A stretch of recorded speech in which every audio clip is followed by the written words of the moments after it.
ئێستا گوێمان لێ بگرن بۆردومان ڕاگرن. ئەمە ناونیشانی کەمپینی ڕێکخراوی CPT ئەمریکیە. داوا لە حکوومەتی تورکیا و ئێران دەکەن تۆپبارانەکان بۆ سەرخاچی هەرێمی کوردستان ڕاگرن.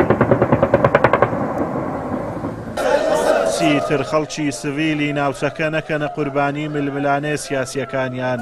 بۆ ئەم مەبەستەش کۆنگرەیەکی ڕۆژنامەوانیان لە قەزای سۆران ساز کرد. چەند داتایەکتان بۆ بخەینە ڕووکە بۆ نمونە لە سیدەکان لە ماوەی ئەم ساڵدا زیاد لە 350 جار تۆپباران کراوە. هەروە ڕێکخراوی هیومەن رایتس وۆچ کە ئەمیش ڕێکخراوێکی نێودەوڵەتێ بۆ مافەکانی مرۆڤ باسی لەوە کردووە کە زیاتر لە 500 خێزان ناچار کراون ناوچەکانیان جێبهێڵن.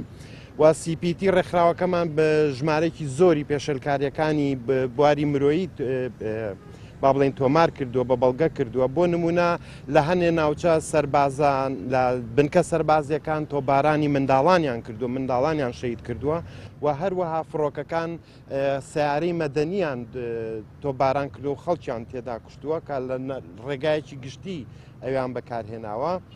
گوننشینان لە ترس و لە ڕاوچێژیان بەسەر دەبن. تۆپبارانەکان کاریگەری دەرونی خراپی لەسەر منداڵەکان جێهێشتووە. ڕۆژانە فڕۆکەی شەڕکەر بە ئاسمانی قەندیل و برادۆز دەسوڕێنەوە و هەوری شەڕ و نائارامی باڵی بەسەر ناوچەکەدا چێشاوە.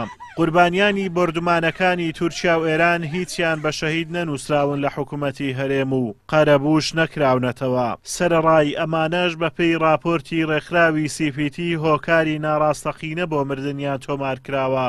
لە وەفات نامەی هەندێکیان نووسراوە بە جەڵدەی دڵ مردوون.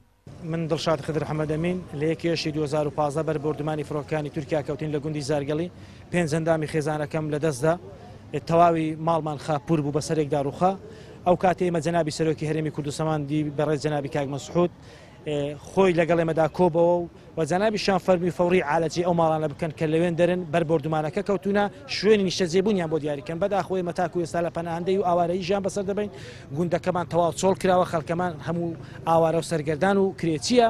من ناوم شارم ڕەشید ناجیبەک کە لە گوندی هەلانیا سەر بە ناحیە شێرۆ مەزمەواتمەیرە کە لە 36 2018 کە بۆ بژێوی ژیانی خۆمان بۆ کاسبەتی خۆمان چوبوونە ئاردی خۆمان کە خوشکێکمان بە ناوی دنیا ڕەشید شەهید بوو. ئێمە داواکارین کەم بردومانە ڕابگرین. ئێمە داواکاریشمان ئەوەیە کە ئەم شەهیدانە هەمووان بە شەهیدی سەنگەر حساب بکرین. کوڕێکیان لە تەقریبا گوندە بوو گوندە دەرکات تیارە کەشپیل هەندا و گوندە بوو میتێکی ترکا هاتە بوو لە ناو گوندە بوو ماڵێکی یعنی دەستکاری هەتا کوشتن لە تەنشتا گوندە هەتا نوکەش هیچ لژنەیەک ڕێکخراوای کامێرەچیەک نەهاتێتە ببێ ئەوە کوشتیە کو شەهید بووە. منداڵێکیشی هەیە هەتا نوکەش شەهیدش نەهاتێتە نوویستی.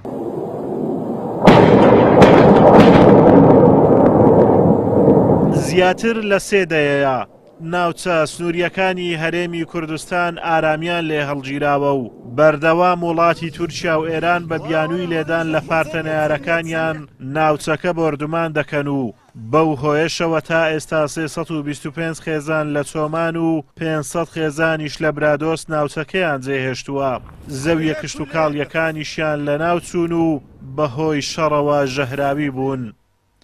ئازاد ئۆمەراوەی کەناڵی ئاسمانی پەیام قەزای سۆران.